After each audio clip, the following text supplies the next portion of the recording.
Sizə bugün bir məsələni öyrədəcəm. Ən çox da verilən suallardır. Bugün də o sual təkrarlandığına görə. Biz filmlərə baxan zaman, bir Amerikalının danışığını dinləyən zaman başa düşmürük.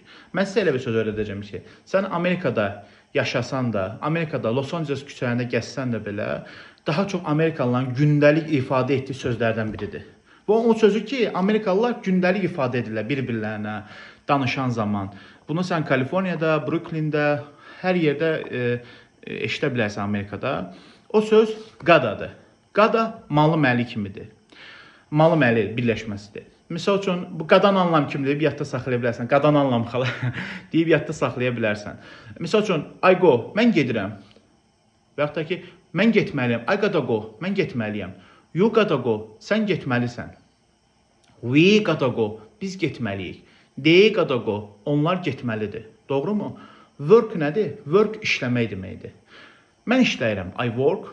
Və yaxud da ki, I gotta work. Mən işləməliyəm. You gotta work. Sən işləməlisən. Necə bilərsən? More daha çox deməkdir. More. Necə deyə bilərsən? Sən daha çox işləməlisən. You gotta work more. Okay? İndi cümləni birləşdir. Əgər mən Amerikada yaşayıramsa, daha çox işləməliyəm. If you live in America, you gotta work more. Okay? If you live in America, you gotta work more. Okay? Okay.